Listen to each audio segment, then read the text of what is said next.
Ladies and gentlemen, please be upstanding to welcome Uachtaráin na hÉireann Michael D. Higgins.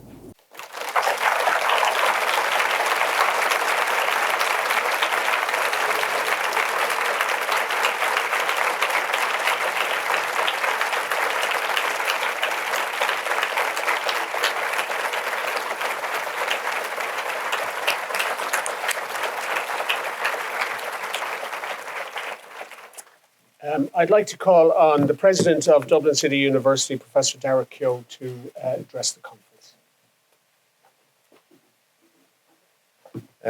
Gur mil magad ahi Uachtaráin na hÉireann ambassadori inaugural múla agus adina úsla galéir cuirim fearfáilte roimh margin chuig DCU don ócéid speisialta seo.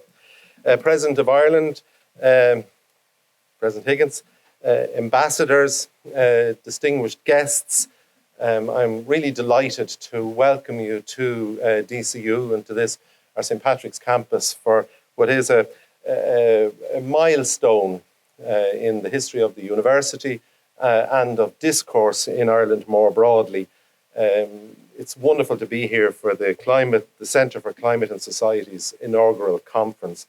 Now, just at the outset, that given the barbaric war in Ukraine and the wanton, merciless and inhumane brutality of the Russian invasion, I'd particularly like to welcome on your behalf Her Excellency, the Ambassador of Ukraine. Excellency.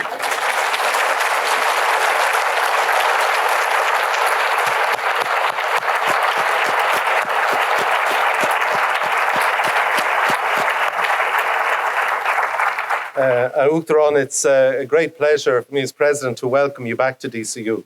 You've been a great friend and supporter of the university, and across the years and throughout your term, you have really supported us and encouraged us and goaded us even towards our mission to transform lives and societies.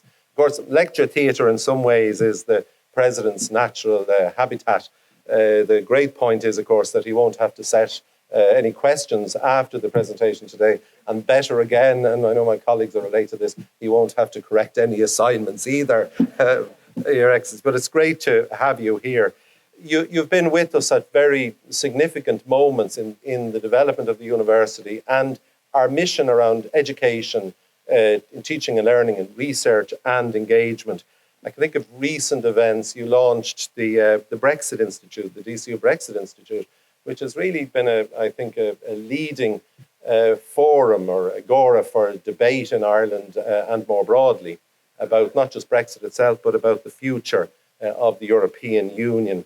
You opened our student centre, which again is a key to student life and the social life. And the point that you made on that occasion is the dynamic of the student experience. You inaugurated DCU's autism-friendly university initiative again, which is part of our mission and an extension of welcome to everybody.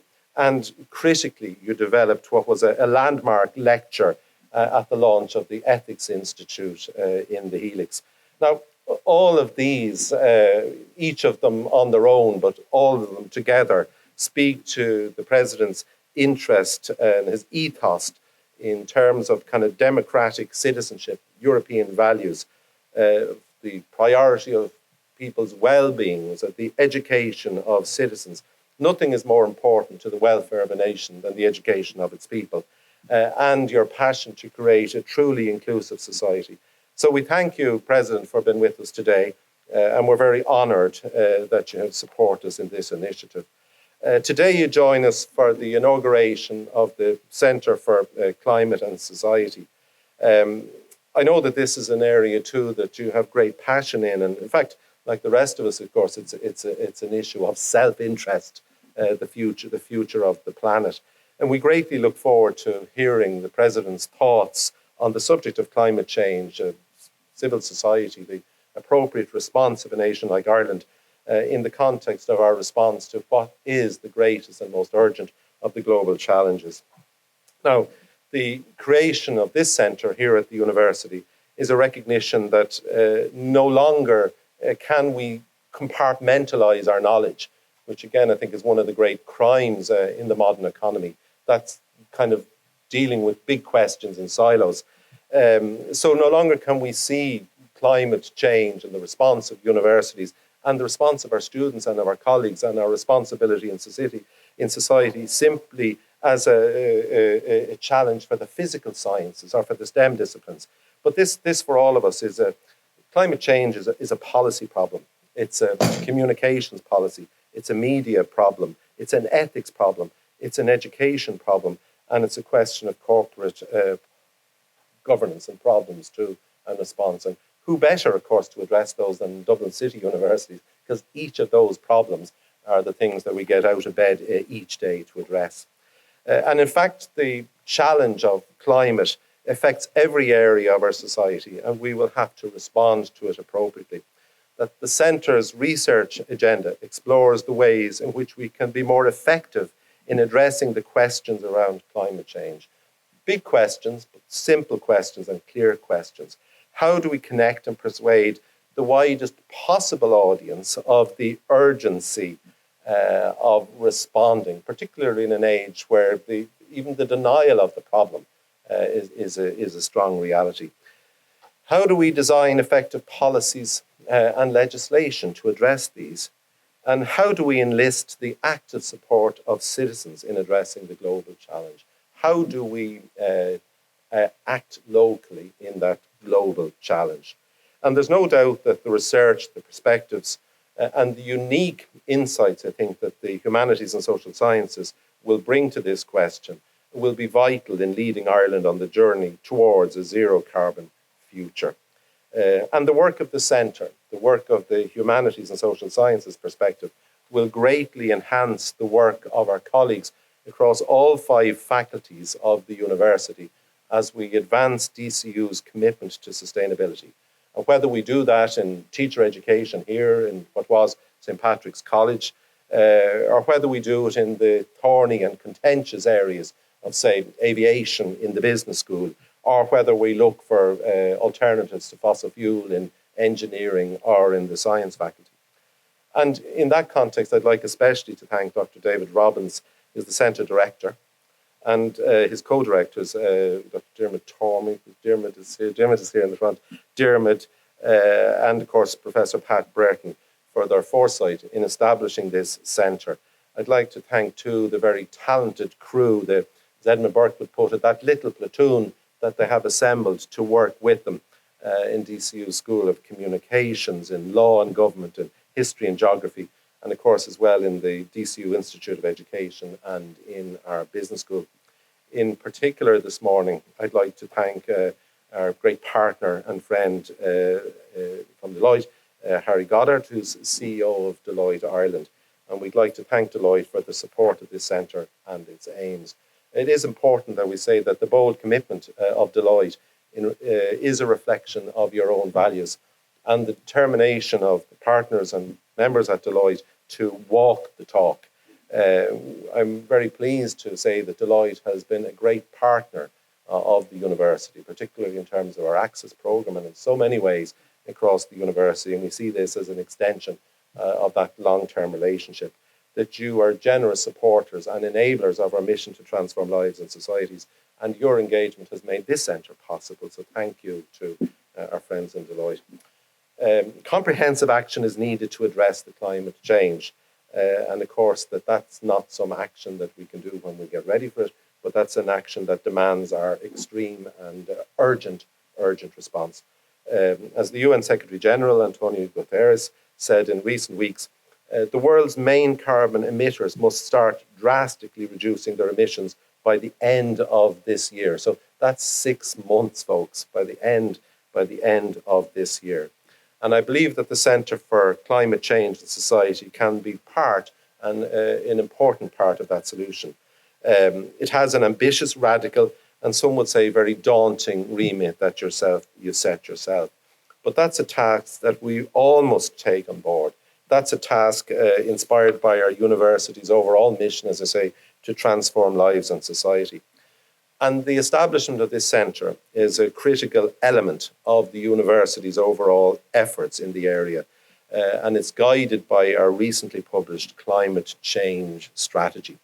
That under the terms of the strategy, our aim is to embed sustainability at the core of our university as a pillar, as a foundation of all that we do, whether it's in our teaching and learning, whether it's in our research, whether it's in our development, whether it's our innovation, its operations, all of our engagements in promoting our national and international partnerships. And all of those, as I say, must be taken together, none of them in isolation.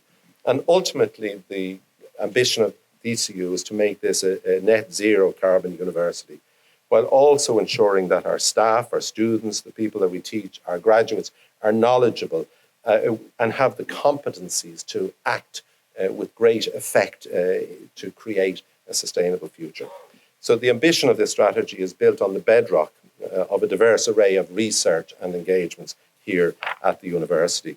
For example, we have already been successful. We have a long way to go, but we have made significant inroads in our efforts to reduce energy and water consumption.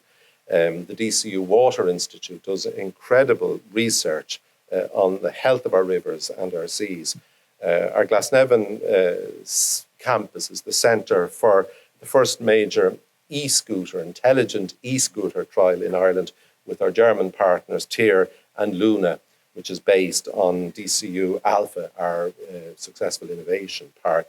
And meanwhile, across the road in All Hallows, on All Hallows campus, we're using air source heat pump technology to heat the campus. And I hope that some of you will have an opportunity to visit the magnificent Woodlock Hall there, which again is a laboratory for us in this sense.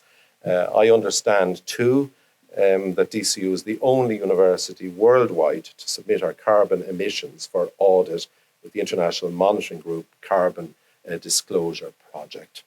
So in conclusion, President and colleagues and guests, the ambition of this centre, the task that we have set ourselves is huge. However, again, to borrow from Antonio Guterres' recent remarks, there is still hope. There is still hope. Somebody said to me once that the challenges in life were two challenges. You could fall into complacency or despondency. And we must be hopeful in that space. And the subject of hope reminds us of the great poet Seamus Heaney. As we gather here in St. Patrick's campus, Seamus was a great friend of St. Pat's and a frequent visitor here. There's a theatre named in his honour in the library. I hope you can see it. And the words of Seamus, he urged us to hope for a great sea change, to hope for a great sea change. And hope, as Seamus put it, is not optimism which expects things to turn out well, but something rooted in the conviction that there is a good work working for. And this centre that we inaugurate together is part of our efforts to lead us, to guide us, to challenge us towards that hope. So, ladies and gentlemen, it's now my immense pleasure and honour to introduce our guest of honour, Uachtaráin Héireann, Michael D. Higgins.